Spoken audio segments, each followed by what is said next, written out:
प्रिय छात्रों नमस्कार। इंडिया ऑनलाइन क्लास में आपका स्वागत है। आज हम कक्षा 10वीं की प्रश्नावली 5.2 का प्रश्न क्रमांक 18वां हल करेंगे, जिसमें हमें दिया गया है किसी एपी के चौथे और आठवें पद का योग 24 है। किसी कोई एपी यानी समांतर श्रेणी है जिसका चौथा और आठवां पद जो है दोनों का योग क्या है 24 है। ये हमारी स्थिति 1 हो गई। और फिर स्थिति 2 में इसने हमें बताया है तथा छठवें और 10वें पदों का योग क्या है 44 है। इसने हमें प्रश्न में दो बातें कही है कि चौथा है और आठवें पद का योग है 24। सिंपल है। और फिर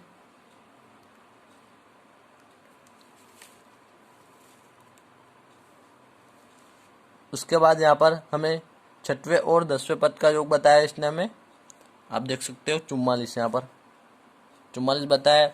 तो अब हमें यह बोल रहा है कि इस समांतर श्रेणी के प्रथम 3 पद ज्ञात करना है हमें।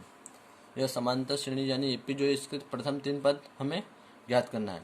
तो सवाल को शुरू करते हैं। तो हम लिख लेते हैं सबसे पहले जो कि लाइन लगभग सभी सवाल में लिखी है हमने। माना एपी का प्रथम पद ए व सार्वंतर जो है डी है। तो हम लिखेंगे स्थिति 1 में हमारी स्थिति ए के यह वाली चौथा और आठवां पद का योग 24 है। तो यहाँ पर लिखते हैं हम स्थिति 1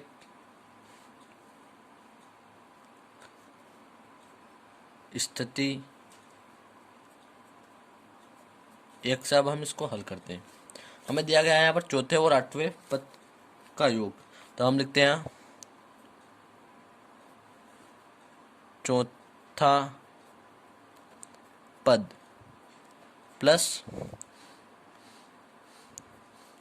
आठवां पद, दोनों का योग हमें इसने दिया है 24।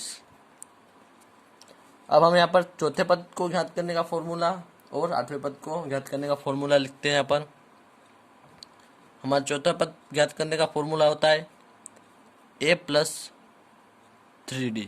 यह हमारा चौथा पद ज्ञात करने का फॉर्मूला होता है।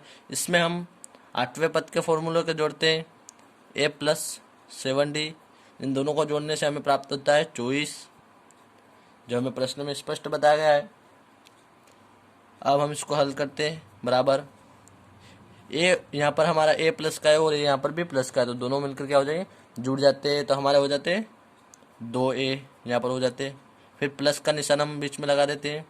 यहाँ पर 3d और फिर यहाँ पर 7d। तो हमारा 3d और 7d क्या हो जाएगा हमारा जुड़कर 10d, यानी 10d जो है हमारा हो जाएगा। और फिर बराबर में हमारा रहेगा 24। और अब हम इसको समीकरण 1 नाम दे देते हैं। इसको हम समीकरण 1 नाम देते हैं।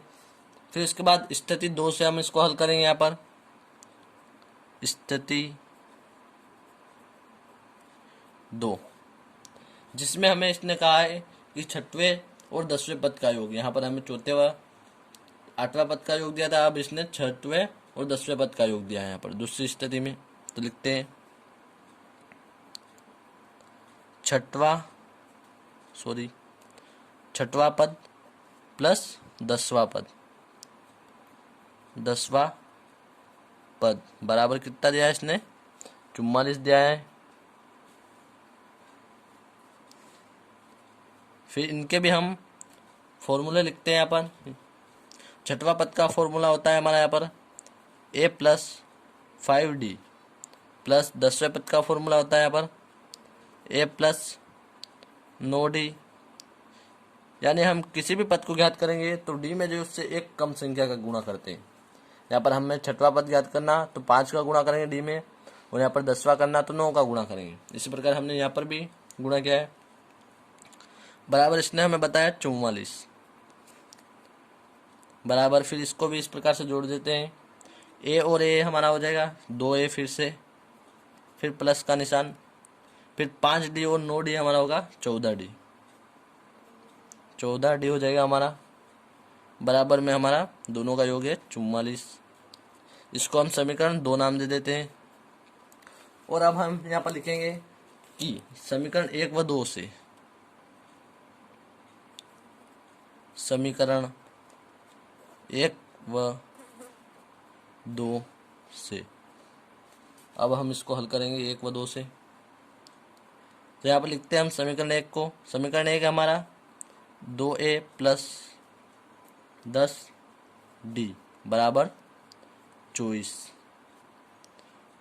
समीकरण 2 है हमारा यहाँ पर 2a प्लस 14d बराबर 44। तो यहाँ पर लिखते हैं हम घटाने पर, पहले वाले समीकरण में से हम दूसरे वाले समीकरण को क्या करेंगे, घटाएंगे। घटाने पर देख सकते हैं आप। तो उसके लिए जो हम समीकरण 2 के चिन्ह जो है उसको बदल देते हैं, चेंज कर देते हैं। यहाँ हमारा 2 है जो प्लस का है तो हम इसको माइनस में कर देते हैं, और प्लस का 14d है तो इसको भी हम माइनस में कर देते हैं, माइनस में बदल देते हैं। और 44 जो है ये भी हमारा प्लस का है, इसको भी हम माइनस में बदल देते हैं। हम समीकरण 1 के चिन्ह नहीं बदलते हैं, केवल समीकरण 2 के ही चिन्ह बदले जाते हैं। अब इसमें से हम घटाएंगे पहले वाले समीकरण में से दूसरे वाले समीकरण। तो यहाँ पर प्लस 2d है हमारा, और यहाँ पर है माइनस 2 है, सॉरी यहाँ 2 है यहाँ पर भी, और 2 है यहाँ 2d नहीं है हमारा। तो 2a से 2a हमारा क्या हो जाएगा, प्लस माइनस का है तो कट जाएगा एक दूसरे से। फिर प्लस का 10d और यहाँ पर है हमारा माइनस का 14d। तो यहाँ पर जो है छोटी संख्या और नीचे हमारी बड़ी संख्या है, इसलिए हम 14 में से 10d को घटाएंगे। तो 14d में से हमारा 10d जाएगा तो बचा यहाँ पर 4d, और यह बचा हमारा माइनस का, क्योंकि 14d जो है बड़ा है और यह हमारा माइनस का है, बराबर। यहाँ पर भी 44 बड़ा है और छोटा है 24, तो हम 44 में से 24 घटाएंगे, 24 में से 44 नहीं घटाएंगे। तो 44 में से 24 घटाएंगे तो हमारा बचा है 20, लेकिन यह भी माइनस का बचा है क्योंकि बड़ी संख्या जो थी हमारी माइनस की थी। फिर यहाँ पर -4 जो है डी के गुणे में, तो -4 को हम बराबर से इधर भेजते हैं, तो यह जो है -20 के बटे में चला जाएगा, -20 बटा -4। तो यहाँ पर हमारा माइनस माइनस एक दूसरे से क्या हो जाएगा, कट हो जाता है, और 4 से 20 में भाग देते तो हमारा होता है 4 पंजे 20। तो डी हमें प्राप्त होता है बराबर 5। तो यहाँ पर हमें डी प्राप्त हो गया है 5। अब हम इसके माध्यम से ए को भी ज्ञात करेंगे, फिर इसके प्रथम 3 पद ज्ञात करेंगे। तो यहाँ पर हम लिखेंगे उस ए को ज्ञात करने के लिए डी का मान समीकरण 1 में रखने पर। अब हम डी का मान समीकरण 1 में रखेंगे, समीकरण 1 में रखने पर समीकरण 1 है हमारा यहाँ पर 2a प्लस 10d बराबर 24। यहाँ पर d जो है हमारा, इसमें हम इसका मान 5 रखेंगे, बराबर 2a प्लस यहाँ पर 10 गुणित हो जाएगा हमारा 5, 10 गुणित 5 हो जाएगा यहाँ पर हमारा बराबर 24। फिर बराबर 2a प्लस 10 में हम 5 का गुणा करते हैं तो हमारा हो जाएगा 50 बराबर 24, और फिर बराबर 50 जो है इसको हम बराबर से इधर भेजते हैं, 2a बराबर 50 को हम बराबर से इधर भेजते हैं, तो यह प्लस का है तो माइनस का हो जाएगा, 24 माइनस 50 हो जाएगा हमारा। और फिर 2a बराबर हमारा प्राप्त होगा हमें 24 में से 50 नहीं जाते, इसलिए हम 50 में से 24 को माइनस करते हैं, और संख्या जो है हमारी माइनस की आएगी यहाँ पर, क्योंकि माइनस का 50 जो है बड़ा है। तो 50 में से 24 जाएंगे हमारा, तो बचा है यहाँ पर 26, और माइनस का 26 बचा है हमारा यहाँ पर, बराबर। फिर यहाँ पर जो 2 जो है a के गुणे में है, तो बराबर से इधर आएगा तो हमारा बटे में चला जाएगा -26 के, a बराबर -26 बटा हो जाएगा हमारा 2 से हम 26 को काटते हैं तो हमें प्राप्त होगा यहाँ पर 13, माइनस का 13 हमें प्राप्त होगा, a बराबर -13। तो हमें जो पहले ज्ञात करना था d यानी सार्वंतर और a यानी प्रथम पद हमें मिल गया है। अब हम इनके माध्यम से इनके अगले 3 पद ज्ञात करेंगे श्रेणी की।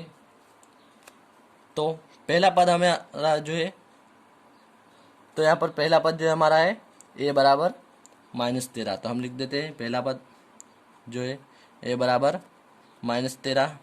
अब हम इसका दूसरा पद ज्ञात करेंगे, उसके लिए हम ए में डी को जोड़ेंगे, बराबर डी ए है हमारा -13 प्लस 5, 5 जो है हमारा डी है, बराबर -13। यहाँ पर माइनस और प्लस का चिन्ह जो है यहाँ पर क्या हो जाएगा, हमारा माइनस हो जाएगा। और 13 में से हमारा 5 जाएगा तो बचा हमारा यहाँ पर 8, और क्या माइनस का 8 बचा हमारा यहाँ पर, माइनस का 8 यहाँ पर हमारा बच जाता है। यह हमारा दूसरा पद हमें मिल गया। अब हम इसका तीसरा पद ज्ञात करेंगे, उसके लिए हम a प्लस 2d करते हैं, बराबर -13 प्लस 2 गुणित 5, है ना, बराबर -13 प्लस 5 का गुणा हम 2 में करते थे, हमारा प्राप्त होगा 10, बराबर फिर से माइनस और प्लस हमारा हो जाएगा, माइनस हो जाएगा, और फिर 13 में से 10 जाएगा तो हमारा बचा 3, और यह माइनस का 3 बचा हमारा। तो इस प्रकार से हमारे पहला पद और दूसरा और तीसरा पद प्राप्त हो गया समांतर श्रेणी का। तो हम लिख देते हैं यहाँ पर, अतः एपी जो है हमारा समांतर श्रेणी कहते हैं एपी को, एपी बराबर -13 -8 और -3, ये प्रथम 3 पद है हमारे एपी के। इसने हमें प्रश्न में प्रथम 3 पद का ही पूछा था, यहाँ पर देख सकते हैं आप, प्रथम 3 पद ज्ञात कीजिए। तो आशा करता हूँ दोस्तों सवाल समझ में आएगा। धन्यवाद।